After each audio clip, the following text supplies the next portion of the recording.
A maioria das pessoas sabe que as pirâmides foram construídas como grandes tumbas para os faraós, projetadas para garantir que eles tivessem uma jornada tranquila para a vida após a morte. A Grande Pirâmide de Gizé, por exemplo, foi construída para o faraó Khufu. Mas o que a maioria das pessoas não sabe é que toda essa tendência de construção de pirâmides começou bem aqui, com a pirâmide de degraus de Djoser, há cerca de 4.700 anos. Essa estrutura maciça foi construída para o faraó Djoser, um governante da terceira dinastia do Egito. Ela se eleva 6 camadas acima do solo e tem cerca de 60 metros de altura.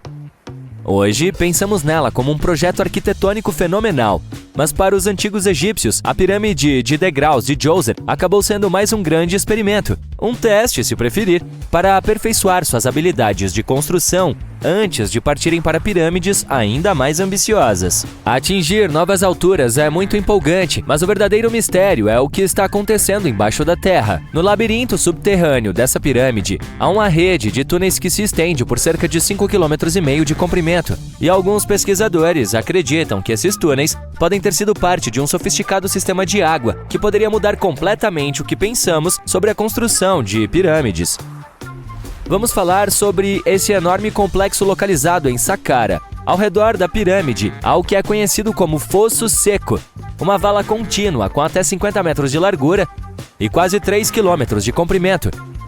Ela forma uma espécie de retângulo ao redor da pirâmide. Essa vala tem uma profundidade média de cerca de 20 metros. Agora, se você somasse toda a terra e a rocha que foram escavadas para criar esse fosso, ele teria cerca de 10 vezes o volume da própria pirâmide de degraus.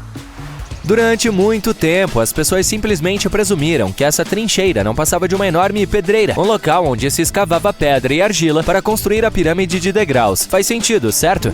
Mas quando você olha mais de perto, não faz sentido. A trincheira é muito estreita e profunda para ser prática para mineração, e seu layout não corresponde a nada do que sabemos sobre os métodos de extração dos antigos egípcios. Além disso, algumas seções da trincheira são, na verdade, cobertas por um teto rochoso, o que tornaria quase impossível usá-la como pedreira.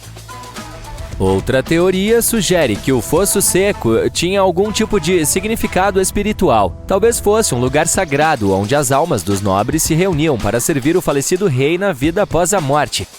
Há até nichos nas paredes que sugerem essa função espiritual, mas a maioria dos pesquisadores acredita que esse propósito provavelmente se desenvolveu muito mais tarde, muito depois de o complexo ter sido construído para Djoser. Então, para que o fosso foi realmente projetado? Em 2020, um pesquisador teve uma ideia bastante intrigante. É possível que essa trincheira tenha sido projetada para coletar e gerenciar a água, especialmente após chuvas fortes. Isso faz sentido quando se considera a localização. O fosso fica em uma área que poderia facilmente ter sido inundada pela água de escoamento das planícies próximas. Isso também poderia explicar por que a trincheira não foi usada para novas sepulturas até muito mais tarde, quando o clima se tornou mais seco e menos propenso a inundações. A história se torna ainda mais intrigante, pois essa trincheira parece fazer parte de um sistema hidráulico maior e mais complexo dentro do complexo de Djoser. É como se a trincheira tivesse vários compartimentos, cuidadosamente esculpidos na rocha e conectados por túneis. Esses compartimentos provavelmente serviam como parte de um sistema de tratamento de água, no qual a água fluía de um compartimento para o outro, ficando mais limpa à medida que avançava. Agora, é aqui que as coisas começam a se relacionar com a pirâmide em si. O complexo de Djoser tem uma série de poços subterrâneos e alguns pesquisadores acham que a água da fossa profunda do fosso pode ter sido usada para alimentar um sistema de elevação hidráulica, e esse elevador gigante movido a água poderia ter sido usado para levantar as pesadas pedras necessárias para construir a pirâmide. Funcionava como um vulcão, mas em vez de lava, a água fazia o trabalho pesado. Imagine um grande e profundo buraco no chão, no centro do local da pirâmide. Dentro desse buraco, havia uma enorme plataforma de madeira, semelhante a uma balsa gigante que podia se mover para cima e para baixo. Quando os trabalhadores queriam levantar uma pedra pesada, eles enchiam o buraco com água. Quando o nível da água subia, a plataforma de madeira começava a flutuar para cima, carregando a pedra com ela, quase como um elevador gigante movido a água. Quando a pedra atingia a altura certa, os trabalhadores a deslizavam da plataforma para a pirâmide. A ideia é que a água da Deep Trench, depois de ser limpa e filtrada, fluiria para esses poços. Um flutuador maciço, possivelmente feito de madeira, subia à medida que a água enchia o poço, levantando as pedras até o local onde elas eram necessárias para a construção. Uma vez que a pedra estivesse no lugar, a água era liberada, baixando a plataforma de volta para o fundo, pronta para levantar a próxima pedra. Esse sofisticado sistema de elevação hidráulica poderia ter sido um divisor de águas, tornando todo o processo de construção muito mais rápido e eficiente, sem o uso de muita mão de obra. É como se os antigos egípcios já estivessem adotando a ideia de trabalhar de forma mais inteligente, não mais difícil. Mas é claro, nem todos concordam com essa teoria. Alguns especialistas argumentam que a área onde a pirâmide escalonada de Djoser foi construída não poderia ter retido água suficiente de chuvas ocasionais para manter um sistema hidráulico tão sofisticado. A principal teoria sugere que, no passado, poderia ter havido algum tipo de lago nas proximidades que se enchia após um período de chuva, e esse lago poderia ter fornecido água para o sistema hidráulico do complexo. Mas não há menção a esse lago em nenhum dos escritos egípcios antigos. Portanto, essa pode ser mais uma situação de e se do que uma realidade. E ainda a questão do trabalho árduo em si. Lembra quando eu disse que esse método poderia ter permitido que os antigos construtores levantassem pedras com muito menos esforço? Bem, isso pode não ser totalmente verdade. De acordo com alguns especialistas, apenas a construção desse dispositivo hidráulico teria exigido muito mais trabalho pesado do que simplesmente mover os blocos de pedra, usando a boa e velha mão de obra. E não vamos esquecer que a pirâmide de degraus de Djoser é como uma pirâmide bebê em comparação com as que vieram depois. As pedras usadas na pirâmide de Djoser pesavam em média cerca de 300 quilos cada, o que não é nada comparado aos blocos de mais de 2,5 toneladas usados posteriormente na pirâmide de Khafre. Se essa teoria do elevador de água for completamente descartada, ainda precisaremos explicar como essa pirâmide foi construída. Para responder a isso, precisamos voltar um pouco no tempo e falar sobre os planos originais. Veja, antes de a tumba de Djoser se tornar uma pirâmide, a ideia era construir uma mastaba simples. Esse tipo de tumba era bastante comum em períodos anteriores. Uma estrutura retangular com teto plano e lados inclinados. Mas depois que a mastaba original foi concluída, eles decidiram expandi-la um pouco, acrescentando mais camadas no topo. Em seguida, acrescentaram ainda mais camadas até que a construção chegasse a 6 degraus distintos, cada um menor que o anterior. E provavelmente fizeram tudo isso levantando as pesadas pedras usando rampas e não um elevador movido a água. Ainda há muito que não sabemos sobre a pirâmide escalonada de Djoser. Definitivamente, são necessárias mais pesquisas para entender completamente como esse sistema funcionava, ou se ele existiu de fato. Mas a ideia de usar água para ajudar a construir a pirâmide acrescenta uma camada totalmente nova à nossa compreensão da engenharia egípcia antiga. É um poderoso lembrete de como aqueles construtores eram inteligentes e engenhosos, usando a paisagem natural e o poder da água para criar um dos monumentos mais icônicos da história. Em 1850, o cientista francês Auguste Mariette foi ao Egito em busca de manuscritos, mas acidentalmente encontrou a cabeça de uma esfinge saindo das dunas. Ele limpou a areia e descobriu que a esfinge estava guiando a entrada de alguma construção subterrânea. Vários meses depois, ele finalmente entrou no Serapeum de Saqqara. Em seu interior, ele encontrou um enorme sarcófago de granito com restos de 74 touros. Os cientistas ainda estão impressionados com a tecnologia que os antigos egípcios usavam para transportar essas enormes caixas. O Serapeum foi construído por volta do ano 3000 antes da Era Comum. Era uma tumba subterrânea construída para homenagear os touros sagrados Apis do Antigo Egito. Tinha um longo corredor com quase 150 metros de comprimento, com salas de pedra gigantescas em ambos os lados. Alguns dos sarcófagos pesavam tanto quanto 50 carros médios, e todos eles foram feitos com extrema precisão, com ângulos exatos de 90 graus.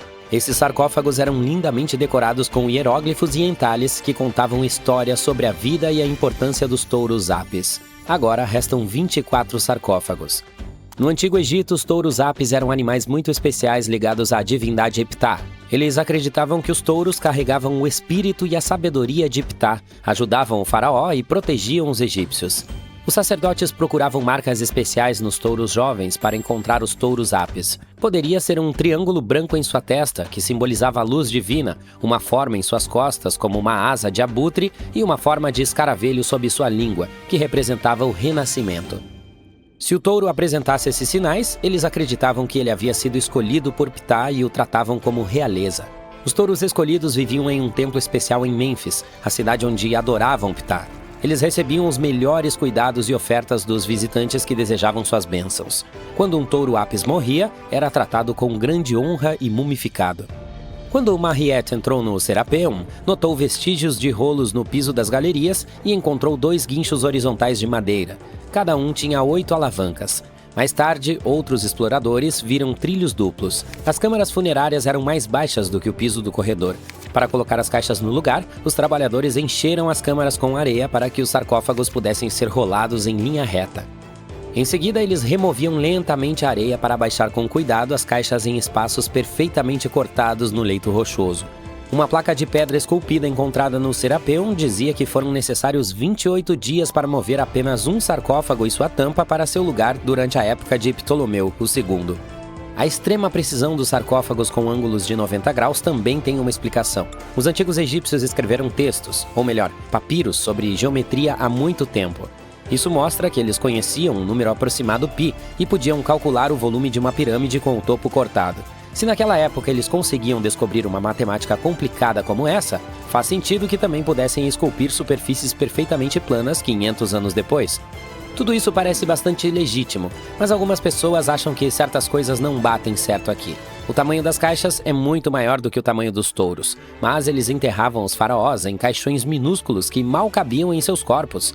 Os sarcófagos são feitos de granito com uma precisão impressionante, e eles poderiam ter usado apenas calcário, o que teria facilitado muito as coisas. O transporte das caixas parece bastante simples, mas apenas em teoria. Se uma pessoa pode puxar cerca de 400 quilos, então seriam necessárias pelo menos 250 pessoas para puxar apenas uma caixa. Os túneis do Serapeum são realmente estreitos, com apenas 0,6 metros mais largos do que as próprias caixas. Não é possível que centenas de pessoas tenham se exprimido nesses espaços apertados para puxar as caixas. E mesmo que conseguissem, como poderiam virar a caixa no corredor apertado, abaixá-la em seu nicho e colocá-la perfeitamente no meio?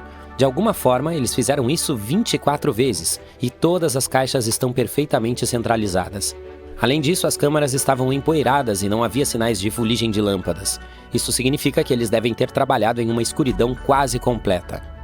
O uso real das caixas também pode ser diferente. Há muito tempo, antes mesmo de os faraós egípcios governarem, a população local já sabia como usar a fermentação. Ela ocorre quando organismos minúsculos chamados leveduras comem determinados ingredientes, como o amido, e o transformam em gás e etanol. Assim, alguém no Egito Antigo provavelmente colocava alimentos como cevada, pão e até mesmo carne dentro de uma caixa de pedra gigante e a fechava com uma tampa pesada. Essas caixas de pedra, esculpidas em granito, foram feitas com tanta precisão que foram quase totalmente vedadas, de modo que nada poderia escapar delas. Quando a levedura dentro da caixa começou a funcionar, ela criou mais e mais gás CO2. Isso aumentava a pressão dentro da caixa. As caixas de granito eram incrivelmente fortes e podiam suportar mais pressão do que um pneu de carro pode suportar. Quando o granito era espremido sob essa pressão, seus cristais produziam uma pequena carga elétrica. Esse efeito foi possível porque o granito contém quartzo, um material que reage à pressão dessa forma. O processo também precisava de carne ou partes de animais, possivelmente para ajudar a levedura a crescer melhor. A carne contém algo chamado ácido oleico, que a levedura precisa para continuar crescendo e para sobreviver aos efeitos ruins do etanol que produz. Como a pressão dentro da caixa continuava a crescer, a combinação de gases e eletricidade fez com que essas caixas não fossem apenas geladeiras antigas, mas poderosos sistemas de energia. Com o passar do tempo, a pressão interna ficou tão forte que era possível abrir a tampa e o gás escapava com um estalo. Mas quando as pessoas redescobriram o Serapeum em 1850, encontraram desenhos antigos que mostravam pilhas de pedras empilhadas em cima de algumas das tampas das caixas. Portanto, há muito tempo, alguém provavelmente tentou tornar as tampas ainda mais pesadas, acrescentando peso extra para dificultar a pressão do gás que as empurrava para abrir. Esse peso extra também significava que os cristais de quartzo no granito poderiam continuar criando mais eletricidade sob toda essa pressão. Se alguém abrisse uma dessas caixas de pedra milhares de anos depois, encontraria apenas ossos de touros que foram colocados na caixa. E foi exatamente isso que Mariette descobriu na década de 1850. Eles abriram o Serapeum para visitantes logo após as primeiras escavações, na segunda metade do século XIX. O príncipe de Gales chegou a almoçar com seus convidados em um dos sarcófagos. Areias e terremotos tornaram o local inacessível por um tempo, mas agora você pode visitá-lo novamente e tentar desvendar o mistério por conta própria. Com a nova tecnologia, em breve poderemos ter respostas para muitos outros mistérios históricos. Recentemente, uma equipe de cientistas do Field Museum of Natural History de Chicago usou um scanner especial de tomografia computadorizada para saber mais sobre múmias egípcias antigas sem desembrulhá-las. Eles levaram 26 múmias em carrinhos personalizados até o estacionamento onde o scanner estava esperando. Ele tirou milhares de fotos detalhadas de raios-x de cada múmia e de seus caixões. Quando todas as fotos foram reunidas, foram criadas imagens em 3D que mostravam o que havia no interior, os esqueletos e alguns artefatos. Os cientistas esperam que essas imagens os ajudem a entender as antigas práticas de sepultamento egípcias de mais de 3.000 anos atrás. Embora o processo de escaneamento tenha levado apenas 4 dias, talvez sejam necessários 3 anos para estudar todos os dados. Mas os cientistas conseguiram descobrir alguns detalhes pessoais sobre as múmias. Um dos indivíduos mumificados mais populares do museu, Lady Shenetá, foi uma mulher que viveu no Antigo Egito há cerca de 3.000 anos. Parece que ela faleceu no final dos 30 ou início dos 40 anos. Para garantir que seu corpo estivesse completo para a vida após a morte, os embalsamadores colocaram um enchimento em seu pescoço para evitar que ela caísse. Também colocaram olhos artificiais em suas órbitas para que ela tivesse olhos no outro mundo. Ela foi embrulhada em linho elegante e colocada em um caixão lindamente decorado. Os exames revelaram que ele havia sido cuidadosamente confeccionado com uma fenda na parte de trás que os embalsamadores usavam para encaixar o corpo. Havia também alguns detalhes artísticos na superfície, como marcas nos joelhos. Parece que seu enterro foi feito na escala de um carro de luxo de alto padrão. Antes de entrarmos no motivo pelo qual e como existem pirâmides em todo o mundo, vamos falar sobre alguns exemplos.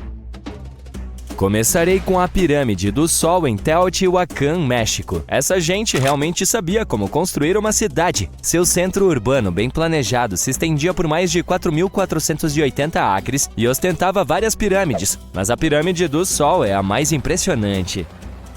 Essa pirâmide gigante foi construída no ano 100 d.C. e é uma das maiores estruturas desse tipo em todo o hemisfério ocidental. Ela é tão grande que tem 66 metros de altura acima do solo. Se você estiver nessa cidade antiga, não poderá deixar de visitar a Pirâmide do Sol. Ela fica bem no lado leste da Avenida dos Mortos, a principal rua norte-sul da cidade. Para construir essa incrível pirâmide, foram usados cerca de 765 mil metros de material, incluindo um tipo especial de rocha vulcânica vermelha chamada tesontle talhado. Impressionante, não? Não se sabe muito sobre as pessoas que construíram a Pirâmide do Sol ou sobre sua finalidade, mas os arqueólogos acreditam que havia um templo em seu topo. Quando os exploradores foram para baixo da pirâmide na década de 1970, encontraram vários túneis e câmaras. Em 2011, até encontraram um esconderijo secreto de potes de barro, peças de obsidiana, ossos de animais, estatuetas humanas e uma máscara. Quem sabe que outros segredos a pirâmide está escondendo? Se você decidir ver essa, deverá escalar a pirâmide usando seus 248 degraus irregulares no lado oeste. Cuidado com seus passos!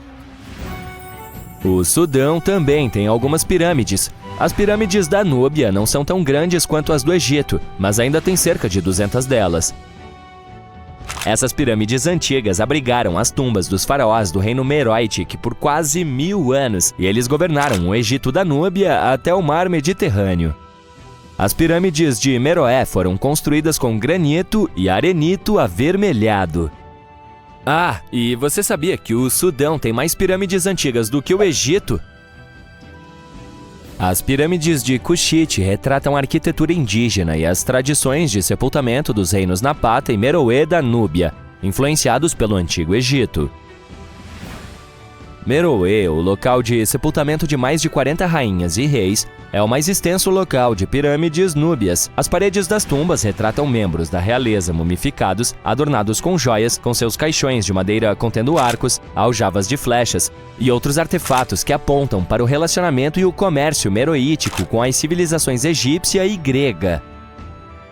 Portanto, se estiver procurando algumas tumbas antigas para explorar, considere evitar as multidões no Egito e ir para o Sudão. Vamos até o Iraque para ver mais pirâmides. Os zigurates têm camadas recuadas sofisticadas e templos em camadas. Em vez de um exterior liso, ele tem camadas como um bolo, perfeitas para todos os trabalhos e rituais importantes que aconteciam em seu interior. É possível encontrar essas estruturas imponentes espalhadas pelo Iraque e Irã, e elas são um verdadeiro testemunho do poder e das habilidades das pessoas que as construíram.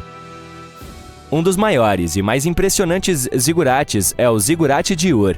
É basicamente uma pirâmide retangular gigante com 20 a 30 metros de altura, com 3 níveis de terraços e um templo no topo. Você consegue imaginar quantos tijolos foram necessários para construir essa coisa? Tente 720 mil apenas para a parte inferior. Esse zigurate em particular foi construído para o rei sumério Ur-Nammu. Semelhante a outras, essa pirâmide existe há milhares de anos e, por isso, ficou um pouco irregular nas bordas.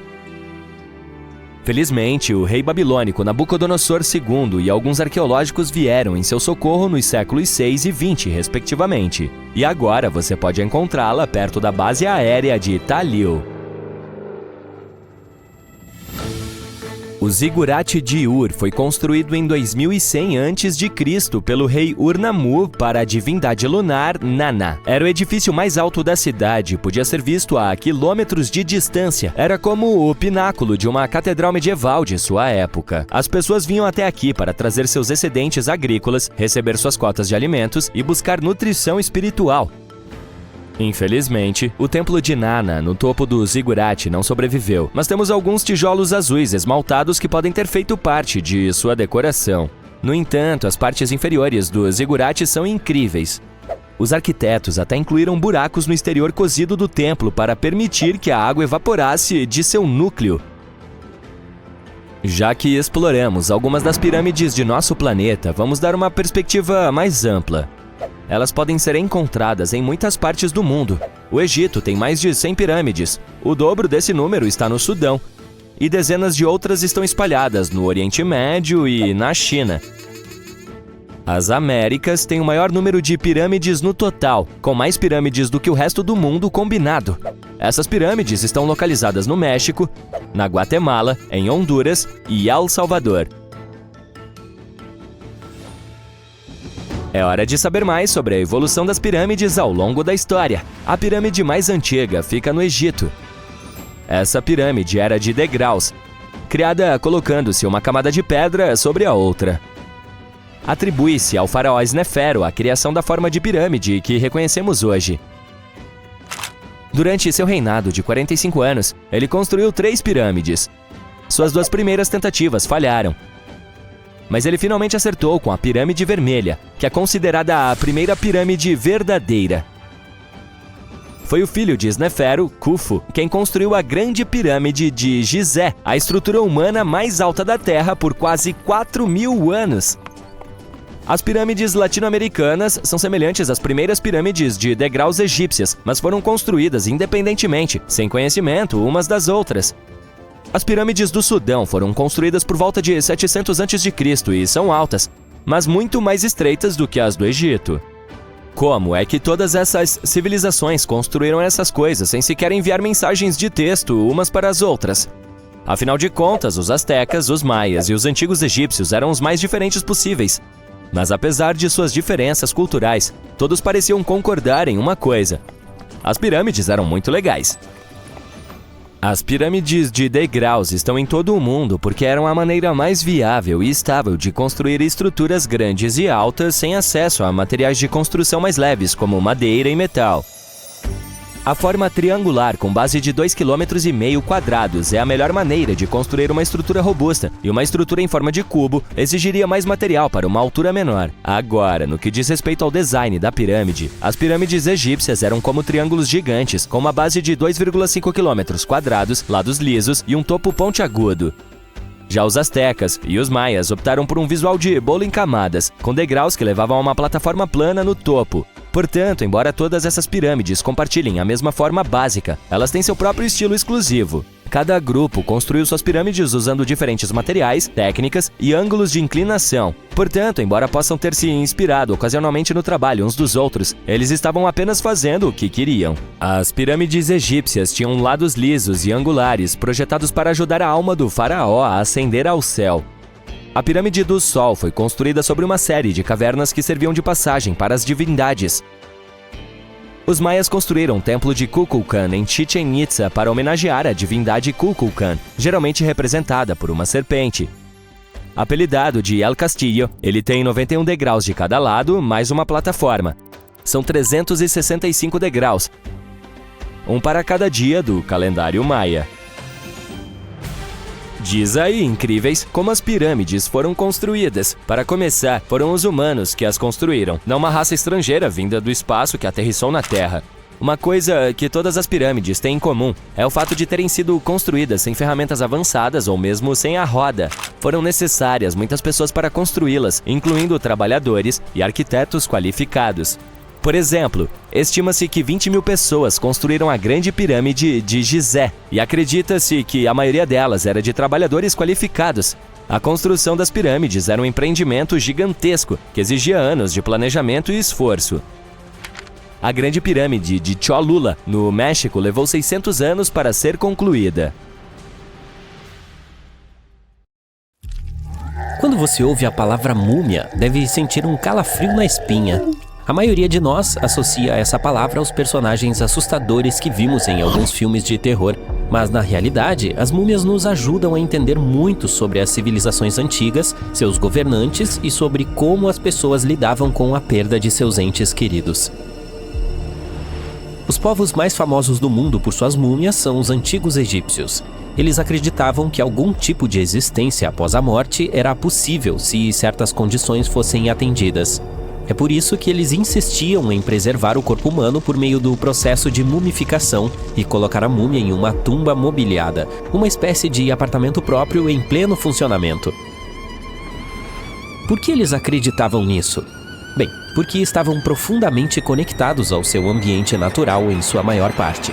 Eles viam os ciclos naturais ao seu redor, como um nascer do sol todos os dias, seguido pela lua, ou como uma nova vida sempre brotava das plantas, mesmo depois de elas terem murchado. Eles também acreditavam que o poderoso espírito Osíris, que representava o ciclo de morte e ressurreição, desempenhava um papel nesse processo.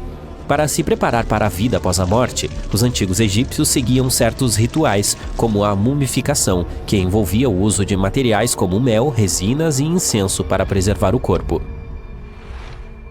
Não há outra múmia mais popular do que a do Rei Tut. Ele foi um jovem faraó que governou há mais de 3.000 anos no Egito. O problema com a descoberta de tumbas reais antigas é que a maioria desses locais de sepultamento foi roubada anteriormente. As pessoas sabiam que os antigos governantes tinham deixado muitos pertences valiosos, e por isso esses locais se tornavam vulneráveis a ladrões. Quando a tumba do Rei Tut foi aberta em 1922, as pessoas ficaram entusiasmadas porque ela não havia sido roubada como muitas outras tumbas reais descobertas anteriormente. Isso mostra como ela estava bem escondida. Dentro, sua múmia estava encapsulada em um total de 3 caixões, incluindo um feito de ouro. Os objetos encontrados em sua tumba nos mostraram como era o Egito Antigo, e estudar sua múmia também nos ajudou a aprender sobre a cultura e as práticas populares na época em que ele faleceu. Também aprendemos sobre sua família analisando o seu DNA. Os cientistas conseguiram descobrir que ele tinha uma doença chamada malária e um problema no pé que poderia ter dificultado sua locomoção. Ramsés II foi outro faraó do Egito que governou por 68 anos, o que era bastante na época. Ele era conhecido por suas campanhas de expansão e projetos de construção. Muitos objetos de sua época como governante ainda existem hoje, incluindo uma grande estátua dele. Ramsés II tinha cerca de 1,80 m de altura e viveu até os 90 anos de idade. Depois de examinar sua múmia, os cientistas concluíram que ele pode ter tido uma condição médica que afetou sua coluna vertebral. Agora, lembra-se dos ladrões que mencionei antes? Eles provavelmente são a razão pela qual Ramsés II acabou em um caixão simples em uma coleção secreta de múmias reais em Deir Bahari, que foi redescoberta em 1881. Felizmente, os arqueólogos conseguiram identificá-lo porque suas viagens estavam registradas em seus invólucros. O processo também era muito tedioso. De fato, no Antigo Egito, o processo de mumificação podia levar impressionantes 70 dias para ser concluído. Uma pessoa especial dizia um discurso muito específico enquanto manuseava delicadamente o corpo e o secava usando um tipo de sal chamado natrão. Eles também usavam linho e resina para dar ao corpo uma aparência mais realista e envolvê-lo em tecido. A tumba era igualmente importante para os antigos egípcios. As paredes da tumba do rei Tut, por exemplo, eram adornadas com obras de arte complexas que retratavam sua jornada para a vida após a morte, desde a procissão do enterro até sua passagem pelo submundo. Os antigos egípcios acreditavam que todos faziam essa jornada após a morte e enchiam suas tumbas com itens e pinturas para ajudar a pessoa em suas viagens espirituais. Além disso, as paredes da tumba eram decoradas com feitiços de um livro especial, que continha uma coleção de poemas que os egípcios acreditavam que ajudariam as pessoas a alcançar a vida após a morte. E por falar na importância dessa jornada, as pessoas também colocavam alimentos nessas tumbas antigas. Na tumba do rei Tut, os arqueólogos descobriram 36 jarras de bebidas antigas e 8 cestas de frutas, que se acredita terem sido deixadas lá para ajudá-lo em sua jornada para a vida após a morte. Os egípcios acreditavam que a viagem para a vida após a morte levava muito tempo, por isso deixavam muitos suprimentos, como comida e água para sustentar seus entes queridos. Em geral, os faraós também tinham inúmeras roupas luxuosas e belas joias em suas tumbas para garantir que tivessem uma viagem elegante. Esses itens incluíam vários tipos de roupas de linho, como túnicas, cachecóis, luvas e toucas, além de muitas joias de ouro com pedras preciosas, como braceletes, fivelas, pingentes, colares, anéis e até mesmo representações preciosas de insetos para proteção. Alguns também foram depositados com leques feitos de marfim e penas de avestruz para mantê-los frescos na vida após a morte. Alguns governantes antigos foram até colocados em seus apartamentos eternos junto com barcos. Por exemplo, o faraó Khufu construiu a grande pirâmide de Gizé com sua tumba, e um grande barco foi encontrado em seu interior. O rei Tut, no entanto, foi enterrado com vários remos de barco, mas sem nenhum barco de fato. Em vez disso, ele tinha 3 carruagens e várias bengalas feitas de materiais preciosos, talvez indicando que ele preferia viajar para o além por terra, não por água. Entre os objetos mais interessantes encontrados perto de múmias antigas estão frascos de óleos e perfumes. Se os governantes deveriam estar na moda, por que não cheirar bem também, certo? Além disso, algumas delas tinham alguns tipos de jogos de tabuleiro antigos, a maioria deles feitos de materiais preciosos como ouro ou marfim. Um desses jogos era chamado de Senet. Era muito popular entre os antigos egípcios e muito semelhante ao xadrez atual. Os antigos egípcios podem ter as múmias mais famosas do mundo, mas não foram os primeiros a inventar o procedimento. De fato, tudo começou na América do Sul com uma antiga civilização chamada Chinchorro. Até onde sabemos hoje, esse povo foi o primeiro a mumificar seus entes queridos que haviam falecido. Eles fizeram isso cerca de 2000 anos antes de os egípcios iniciarem seus próprios rituais.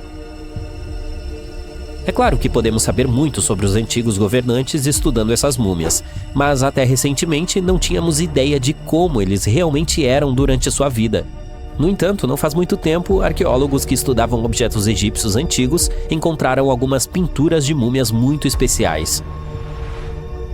Esses retratos de múmia são pinturas altamente detalhadas de indivíduos que foram feitas enquanto eles estavam vivos. Essas pinturas eram geralmente pintadas em madeira, ao contrário dos retratos clássicos que todos conhecemos, que são pintados em tela. Elas são conhecidas por seu realismo e beleza, e até mesmo foram usadas por pesquisadores para diagnosticar doenças, comparando-as com as múmias correspondentes. Alguns desses retratos também incluem representações de joias, que foram encontradas posteriormente nas múmias. A recente descoberta desses retratos de múmias no Egito Central é significativa, pois marca a primeira vez em mais de um século que essas pinturas foram encontradas. As múmias também surgiram naturalmente em todo o mundo. A mumificação pode ocorrer sem a intervenção de pessoas, devido a condições naturais, como ambientes extremamente frios ou quentes, locais com falta de oxigênio ou exposição acidental a produtos químicos que preservam o corpo. Essas condições não permitem o crescimento de bactérias, o que faz com que o corpo permaneça mais ou menos intacto. O famoso Otzi era uma dessas múmias. Hoje sabemos que ele era um homem que viveu há cerca de 5.000 anos na Europa, mas quando foi descoberto nos Alpes em 1991, as autoridades austríacas inicialmente acreditaram que se tratava de um alpinista moderno devido à boa preservação do corpo. No entanto, depois que o homem de gelo foi removido da geleira, foi determinado que ele era na verdade da Idade do Cobre. A antiga cidade de Taposiris Magna está escondida na costa norte do Egito. Hoje em dia, ela tem muito pouco de sua antiga glória, mas o que está abaixo dela pode conter o segredo para desvendar um famoso mistério. O de Cleópatra, a rainha egípcia mais memorável da história. O túnel recentemente descoberto também é conhecido como um milagre geométrico para sua época. As escavações descobriram uma estrutura de 13 metros de comprimento abaixo do solo, que está parcialmente submersa na água. Sua forma e técnica de construção são semelhantes às do túnel Eupalinos, outra descoberta antiga surpreendente. Esse túnel está localizado na Grécia e foi construído com a escavação simultânea de 2 pontos, com o objetivo de que eles se encontrassem no meio. O uso da matemática e da geometria para fazer essa construção foi surpreendentemente preciso para aquela época, ainda mais porque foi construído perto de uma montanha. Os arqueólogos que estão trabalhando no local de Taposiris Magna desde 2004 acreditam que esse túnel pode levar à tumba perdida de Cleópatra. As pistas que eles encontraram até agora parecem corroborar essa teoria. Para começar, a cidade e seu templo foram construídos por um dos ancestrais de Cleópatra, Ptolomeu II. Toda a arquitetura parece indicar que ela foi dedicada ao antigo espírito Osíris e sua rainha Ísis. Durante todo o seu reinado, Cleópatra tentou se associar a Ísis, portanto não é de surpreender que ela tenha escolhido esse local como seu lugar de descanso final. Os cientistas ainda não conseguiram localizar a tumba de Cleópatra, mas as pesquisas continuam com a ajuda da tecnologia moderna. Para estudar melhor esse local, os arqueólogos chegaram a usar um dispositivo especial chamado radar de penetração no solo. Essa ferramenta nos permite analisar o que está sob o solo sem ser intrusivo. Como esse túnel é muito antigo, a pesquisa precisa ser feita com muita delicadeza. Ver imagens do que há no subsolo antes de começar a cavar é incrivelmente útil, e isso tem sido feito aqui desde 2011. Descobrir finalmente a tumba de Cleópatra pode nos ajudar a entender sua história, sobretudo o que pode ter acontecido durante a última parte de sua vida, que ainda é cercada de mistério. Não sabemos a causa exata de sua morte. Alguns acreditam que ela pode ter se deixado morder por uma cobra egípcia venenosa. Outros sugerem que ela estava bem acostumada com substâncias tóxicas, chegando a esconder algumas em sua escova de cabelo caso precisasse. Mas isso não quer dizer que ela optou por usá-las em si mesma. Temos muitas outras informações interessantes sobre Cleópatra que são igualmente impressionantes, como o fato de que ela tinha um estilista. A maioria das imagens que você já viu retratando essa famosa rainha mostra Cleópatra usando delineador preto. Esse visual foi montado por Eiras, uma mulher conhecida por ter sido sua esteticista pessoal. Ela traçou a longa linha dos olhos até as têmporas, uma técnica de maquiagem usada até hoje para realçar os olhos. Eiras foi uma figura importante ao longo de sua vida, conhecida também como sua confidente e amiga íntima. Há até mesmo teorias que sugerem que Eiras estava ao seu lado quando ela faleceu. Apesar de sua aparência bem pensada, Cleópatra não era tão bonita quanto é descrita. Ou, pelo menos, foi isso que pesquisas recentes apontaram. Claro, se olharmos para filmes e imagens modernas, ela é retratada como uma mulher incrivelmente bela, com traços simétricos e delicados. No entanto, se olharmos para as moedas que exibem sua imagem de antigamente, sua aparência é bastante mediana. Sua imagem nas moedas também pode ter sido ajustada para fazer com que a rainha parecesse mais forte aos olhos de seu povo. Portanto, não há nenhuma fonte confiável disponível para confirmar sua imagem, mas sua descrição na maioria das obras da literatura antiga fala de suas outras qualidades, como voz e personalidade, e não de sua beleza. Cleópatra pode ter sido a rainha egípcia mais famosa até hoje, mas ela não foi a primeira escolha. Ela tinha uma irmã mais velha, Berenice, que inicialmente deveria assumir o trono. Berenice faleceu antes que ela pudesse fazer isso, então Cleópatra assumiu o papel e começou a investir em sua educação. Ela viajava pelo país com bastante frequência para se acostumar com seu povo e suas necessidades. Ela tinha apenas 18 anos quando as responsabilidades foram passadas para ela e imediatamente ganhou popularidade devido à sua inteligência e educação. Seu gosto por literatura também era muito bom. Ela era conhecida por ser fã de Homero, o famoso filósofo e poeta grego. Cleópatra gostava de escrever tanto quanto gostava de ler. Há até alegações de que ela escreveu livros sobre medicina e cosméticos, mas até hoje não temos nenhuma evidência de que essa obra tenha existido. Para ser um grande líder naquela época, era preciso falar vários idiomas. Cleópatra claramente entendeu essa questão, e é por isso que há rumores de que ela conhecia muitos idiomas em graus variados. Alguns arqueólogos sugerem que ela falava grego, egípcio e etíope, além de muitos dialetos árabes. Ela pode até ter falado latim, mas há poucas evidências que sustentem essa afirmação. Ela pode não ter tido uma aparência angelical, mas Cleópatra era muito cuidadosa com seu visual, inclusive com sua dieta. Sabe-se que ela gostava de refeições simples, incluindo uma variedade de peixes. Como ela morava perto do mar Mediterrâneo, isso não é nenhuma surpresa. Como um mimo, ela gostava de comer pombos recheados e também servia aos seus convidados. Outros pratos do cardápio incluíam legumes e sopa de fava. Frutas e nozes também não faltavam em sua dieta, e ela também era uma grande fã de mel. Recentemente, uma equipe de especialistas até tentou recriar seu famoso perfume. Pense nele como o equivalente antigo do Chanel número 5.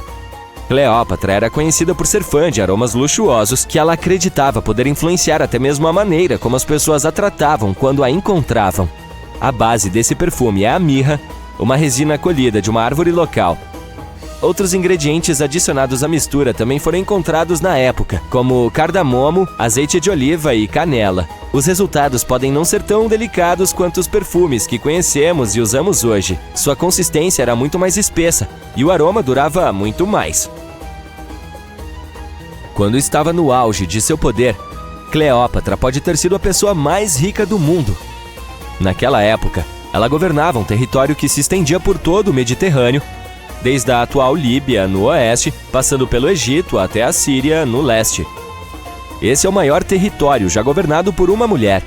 Na moeda de hoje, seu valor pode ter sido algo em torno de 95 bilhões de dólares. Os calendários que usamos hoje podem ter sido introduzidos pela própria Cleópatra. Ela apresentou a ideia de anos e dias bissextos a César, o imperador romano de quem ela era conhecida por ser próxima. Seguindo seu conselho, César tornou esses ajustes parte do calendário romano oficial. Os antigos egípcios já sabiam que o ano era mais longo do que precisamente 365 dias. Eles descobriram isso ao estudar a estrela mais brilhante do céu, chamada Sírius, e concluíram que um ano tem, na verdade, 365 1/4 dias. Foi Elizabeth Taylor que introduziu Cleópatra na cultura pop quando a interpretou no filme homônimo de 1963. Até aquele momento, esse era o filme mais caro já feito. Originalmente, deveria custar algo em torno de 2 milhões de dólares, mas acabou custando incríveis 44 milhões. Isso se deve principalmente a problemas de roteiro e produção. Para fazer esse filme icônico, os produtores criaram 79 cenários do zero, além de mais de 26 mil figurinos para o elenco. Somente os trajes de Cleópatra de Elizabeth Taylor custaram cerca de 200 mil dólares. Felizmente para os produtores, o filme ganhou as manchetes e foi bem recebido pela crítica, tornando-se um sucesso de bilheteria. Muitas pessoas associam Cleópatra a outro famoso governante egípcio, o rei Tutankhamun, apelidado de Rei Tut. Surpreendentemente, além de ambos serem faraós egípcios, eles não têm mais nada em comum. Para começar, o rei Tut viveu cerca de 1.300 anos antes de Cleópatra. E também não há nenhuma conexão com relação à sua ascendência. Cleópatra tinha raízes gregas macedônicas, enquanto o rei Tut era um egípcio nativo. É noite e você está prestes a entrar no local de descanso final do faraó Tutankhamon. Não tem uma tocha, mas pelo menos levou uma lanterna. Então desce vários lances de escada e percebe como as paredes são esculpidas em hieróglifos e o que parece ser um feitiço que diz: aqueles que levarem qualquer coisa deste lugar serão condenados para sempre. Mesmo que você realmente não acredite, isso assusta um pouco. Aí encontra uma enorme porta de pedra. É uma armadilha? Você consegue abri-la. Mas não! É apenas uma câmara vazia. Uma checada no mapa. Ok, parece que está indo na direção certa. Depois do que parecem horas, percebe que deve estar preso dentro de um labirinto. Então tenta refazer seus passos, mas não consegue mais encontrar a porta de onde veio. É isso, pensa com si mesmo. Você caiu na armadilha do faraó. Ok, todos nós já vimos filmes de Hollywood em que o personagem principal está explorando ruínas antigas e enfrenta algumas armadilhas perigosas, certo? Diziam que a realeza egípcia protegeu seus lugares de descanso final com escorpiões e cobras venenosas, portas de correr que prendem intrusos por toda a vida e pedras gigantes rolantes que esmagam qualquer um em seus caminhos. A questão é, essas armadilhas eram realmente reais? Lamento ser o estraga-prazeres, mas isso tudo é ficção. Esses artifícios elaborados eram tecnológicos demais para as civilizações antigas colocarem. Isso não quer dizer, no entanto, que não houvesse armadilhas. Povos como os egípcios e os maias são conhecidos por sua prática de construir monumentos inteiros dedicados aos que já faleceram. Essas estruturas muitas vezes refletem a posição que uma pessoa ocupa na sociedade. Então, para as realmente importantes, as VIPs de seus tempos, foram construídos enormes monumentos para abrigar seus corpos muito tempo depois de sua morte. Algumas dessas civilizações acreditavam que a vida continuaria do outro lado do véu. Por esse motivo, uma pessoa seria enterrada junto com os pertences de sua vida atual. Se tivesse muito dinheiro e poder, isso significava que seu lugar de descanso estaria cheio de riquezas e ouro. Agora imagine se você morasse no Antigo Egito e soubesse exatamente onde todas as tumbas do faraó estavam localizadas. Então, ouviu rumores sobre a quantidade de riqueza mantida nesses lugares. Talvez ficasse tentado a dar uma olhada, certo? Estamos falando de grandes salas cheias do chão até o teto, com artefatos de ouro, joias e até dinheiro. Quer dizer, parece tentador. E como não havia guardas de segurança protegendo a entrada desses locais, os egípcios precisavam ser criativos para guardar tantas riquezas. Essas antigas civilizações encontraram algumas armadilhas úteis. Uma recorrente era construir cômodos vazios dentro do monumento para confundir o intruso. Vamos dar uma olhada no local de descanso final de Amenhotep III como exemplo. Foi construído na cidade de Luxor, num local também conhecido como Vale Ocidental dos Reis. 2 engenheiros franceses descobriram originalmente o monumento entre 1905 e 1914. A estrutura é enorme e possui mais de 10 câmaras conectadas por longos corredores e escadas íngremes. A Câmara do Rei é a mais escondida, e para um forasteiro tentar encontrá-la, provavelmente entrará em muitas salas vazias antes. Outros faraós tentaram proteger suas riquezas, instalando monumentos com pisos falsos que escondiam poços de até 6 metros de profundidade. Dessa forma, um visitante desavisado e indesejado seria surpreendido pelo buraco fundo a caminho da câmara de descanso do rei. Ao lado dessas armadilhas, os faraós fizeram questão de construir corredores em estilo de labirinto e paredes falsas. Dessa forma, os ladrões poderiam levar horas até acharem a verdadeira câmara real. Quanto aos poços com cobras venenosas, se houvesse algum réptil dentro dos monumentos, ele provavelmente entrou por conta própria e não ficaria lá por muito tempo. Não há como as cobras sobreviverem anos e anos sem comida dentro desses locais. Então sim, outra crença induzida por Hollywood aqui. Se essas armadilhas parecem chatas, os arqueólogos encontraram um bloqueio interessante no local de descanso final da Rainha Vermelha de Palenque, no México. Essa foi uma das cidades maias mais poderosas do México pré-colombiano. E acreditava-se que a Rainha Vermelha era a avó do último rei.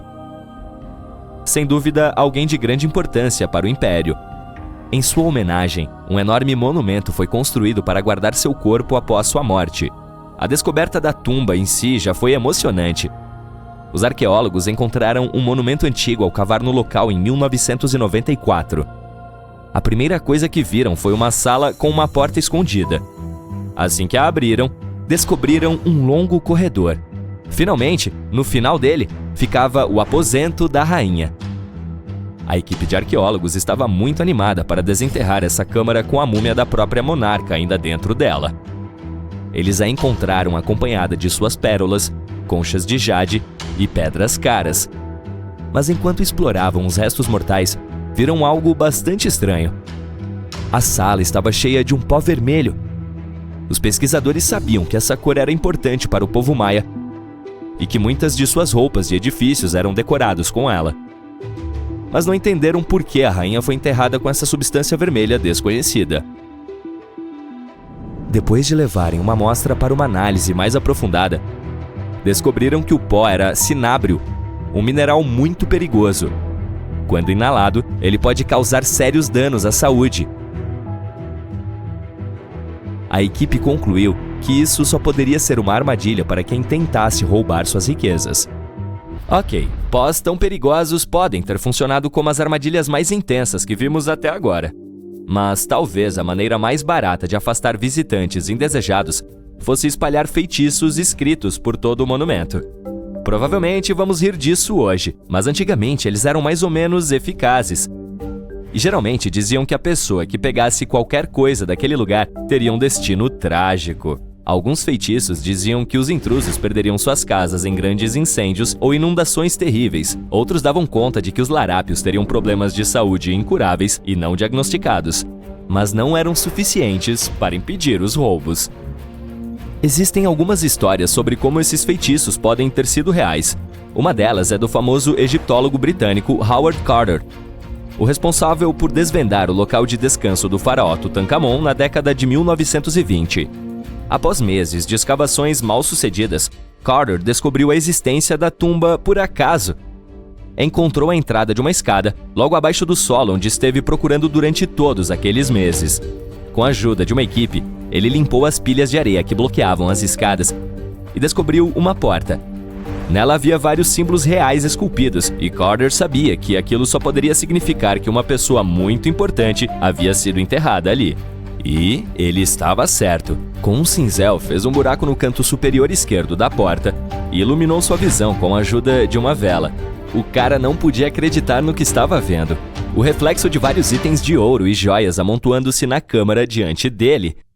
Carter acabara de descobrir o local de descanso final de Tutankhamon, perdido por 3.000 anos. Mas a história não terminou aqui. A descoberta foi acompanhada por uma série de eventos infelizes que levaram as pessoas a acreditar que havia algo a ver com o feitiço do faraó. O próprio Carter morreu misteriosamente apenas poucos anos depois. E alguns de seus assistentes perderam suas casas nas enchentes, assim como um dos feitiços ameaçava. Há quem diga que é apenas coincidência, pois não há nenhuma prova real de que essas coisas estejam conectadas. Bem, o que você acha? Afinal, essa foi uma armadilha eficaz? Uma história conta que 2 meninos gêmeos maias adoravam jogar bola. Claro, eles eram muito bons nisso, mas também faziam muito barulho quando jogavam. Os lordes do submundo logo se incomodaram com o barulho e convocaram os 2 meninos para o submundo, um lugar que os maias chamavam de Xibalbá. Assim que os meninos chegaram ao seu destino sombrio, foram submetidos a uma série de testes. Logo, os inexperientes meninos gêmeos falharam nos testes e perderam a vida. Mas isso não foi em vão. Esse triste acontecimento resultou no surgimento de uma bela árvore frutífera. Logo, uma jovem mulher viu uma bela fruta nessa árvore e se aproximou para colhê-la. Diz a lenda que logo depois disso ela deu à luz outro par de meninos gêmeos chamados Unarpu e Ixbalanque.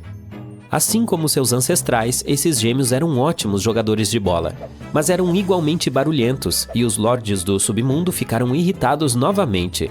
Eles decidiram pedir a esse par de gêmeos que fosse jogar uma partida no submundo, na esperança de se livrar deles também.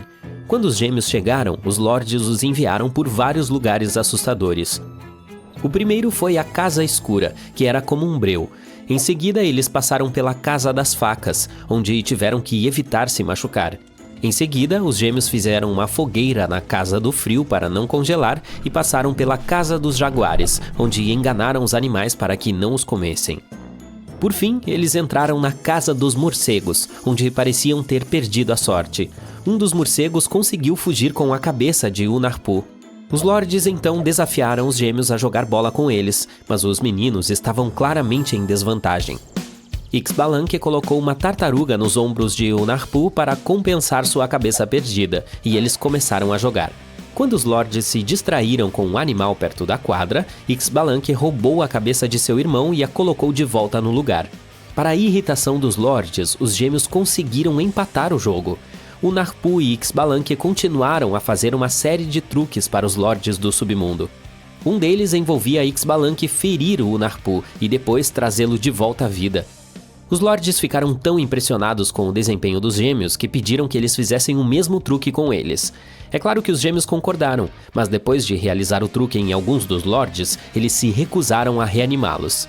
Vendo o que havia acontecido, os lords do submundo admitiram a derrota e imploraram por suas vidas, prometendo nunca mais intervir na vida das pessoas. Unarpu e Ixbalanque ficaram felizes por terem vingado seus ancestrais e conquistado o respeito dos lords. Diz a lenda que os lords do céu ficaram tão impressionados com os gêmeos que os levaram para viver no céu, transformando-os na lua e no sol.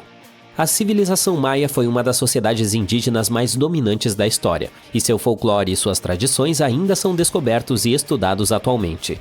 Eles viviam em um território chamado Mesoamérica, formado pelo México atual e por partes da América Central, como Guatemala, Belize, Honduras, Península de Yucatán e El Salvador. Eles viveram entre 1800 a 900 a.C. e 900 a 1500 d.C. Além de suas lendas impressionantes, os maias eram inventores muito habilidosos. Eles são conhecidos por seus calendários, sistemas de escrita, métodos agrícolas e esportes. Sua escrita, por exemplo, foi encontrada preservada em edifícios e monumentos de pedra, bem como em livros raros e cerâmicas.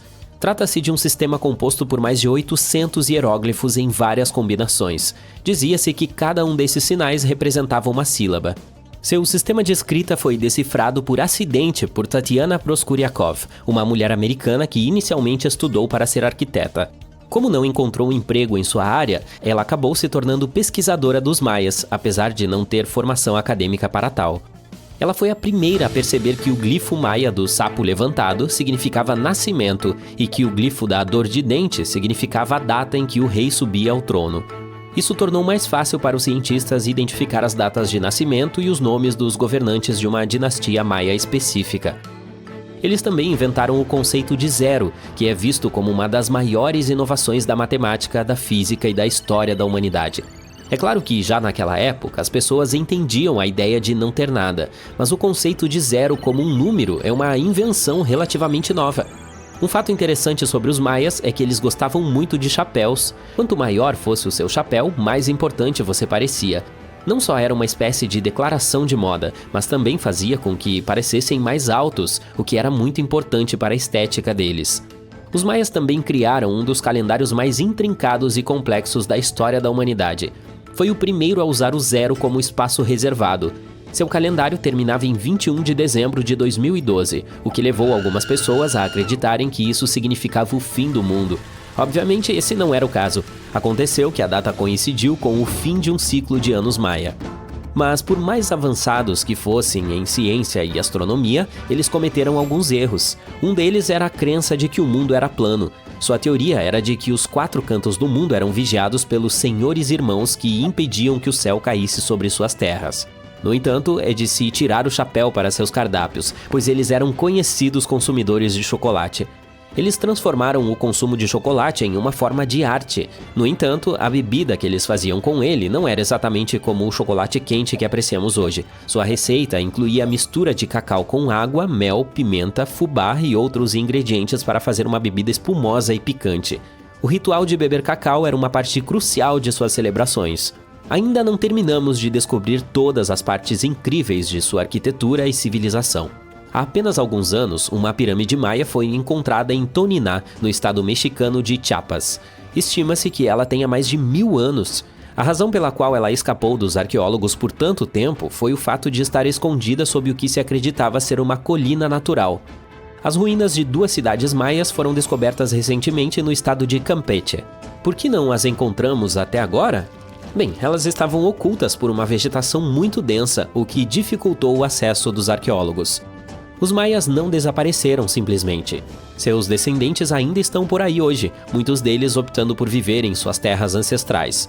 Você pode encontrá-los na Guatemala, por exemplo, onde o povo maia constitui a maioria da população.